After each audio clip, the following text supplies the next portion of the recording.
It is a post facto trilogy. And when I first had the idea, I was telling somebody about it, the gardener, and they said to me, "Oh, that's the third of the trilogy, isn't it?" I said, "No, it's not." And I started thinking about the commonalities and all that. And I said, "Yeah, kind of it is kind of the third of the trilogy." And when I asked Joel to do it, I asked him to look at First Reformed and Card Counter. It's just an occupational metaphor that has complexity. And never been a taxi driver, never been a gigolo, never been a drug dealer or a society walker or a minister or a card counter. But these are all metaphors that have complexity. And the complexity of the gardening metaphor is that it, besides being one of the oldest metaphors there is, probably the oldest, we would still be in the garden if we hadn't listened to that serpent, that you can use the metaphor both ways. You can use it as a metaphor for good, for bounty and beauty and nourishment. You can also use it as a metaphor for cruelty, cutting, pruning, weeding, deadheading. It's basically eugenics. So the white nationalist can say, "We're gardeners, we pull out the weeds." And he's using the metaphor correctly too. We were going to do it originally in Australia because I was going to shoot in the wintertime, my winter, so Australian summer. Melbourne's a great garden city. We had Australian money.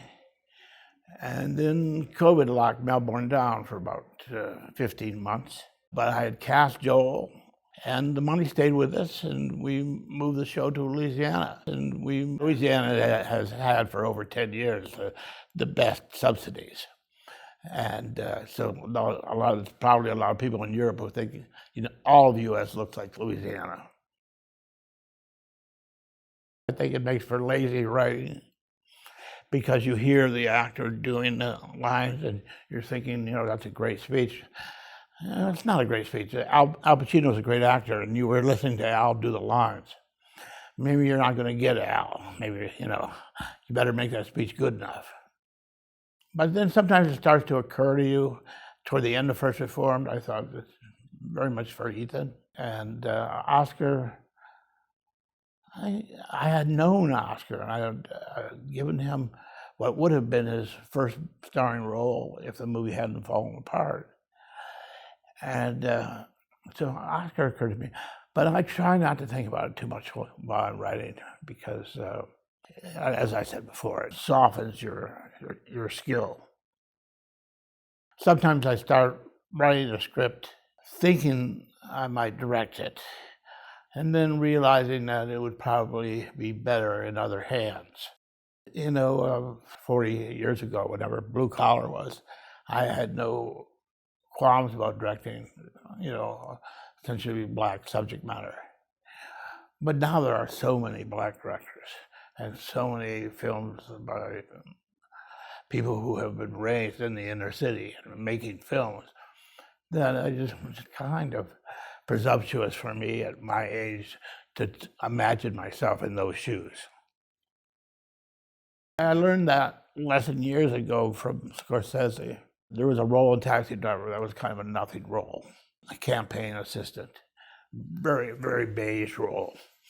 And Marty cast Albert Brooks. And then he added another scene for Albert, and then they expanded the scenes they had.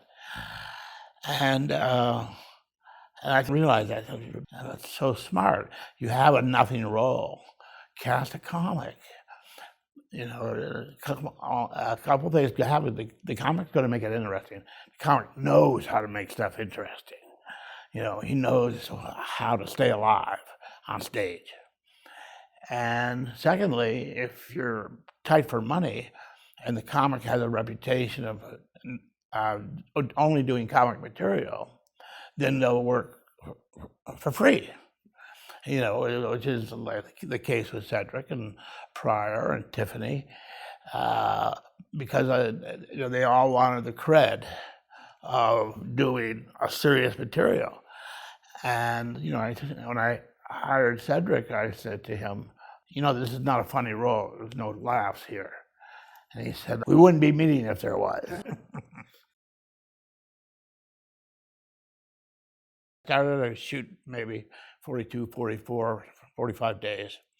Now shooting 2021, and I'm putting more images in the camera. I'd like to say film, but we don't have film anymore. So I'm putting more images into the card than I did 40 years ago. So you're getting more material, you're just shooting so much faster. Nobody even has time to get to their trailer anymore. Lighting is everything's done from an iPad. We don't have dailies anymore, which is unfortunate. So you're editing as you go. What you learn to do after you've done it enough, you know when to walk away. When you're looking at something that is really great, I had a scene in Light Sleeper, it was 3 shots. Great. I was going to do overs, I was going to do singles, and I just said, I don't want to cut this, and if I do the coverage, I'll cut it. I think this great 3 shot, just holds. So let's get a jump on the next location. There's a certain amount of money you can get through crowdfunding. In our case, I think we got about 90,000. So you have to be down in that budget level for crowdfunding to make any sense. Part of the irony of filmmaking today is that because of the low cost, just about anybody can make a film. You can make a film for 25 grand. The problem is that anybody can make a film, but virtually nobody can make a living at that level. So in the past, if you made a film that flopped, you at least got paid your DGA minimum, $70,000, $60,000.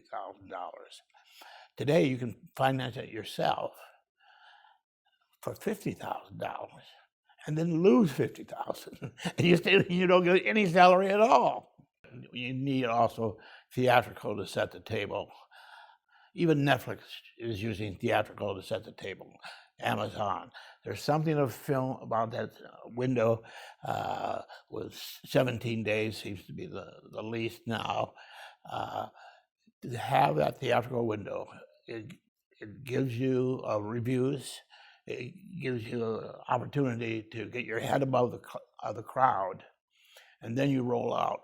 Because when you roll out day and date, unless they really aggressively go at it, you just get lost in the tsunami of product. Theaters are proving to be a little more resilient than they used to be a year ago. It's still becoming more and more of a niche business. There are limited reasons for theatrical to exist, but the old notion of the multiplex doesn't have much purpose anymore. I've tended to be fortunate in that way in having films that do have a shelf life, like a book has a shelf life. You can read it 20 years after it came out.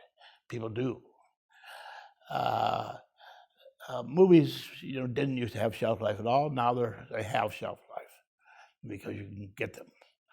And so I've been fortunate that way, that a number of the films I've been involved in have remained in a larger conversation, and people saying, "Oh, you should see that," or "You should see that."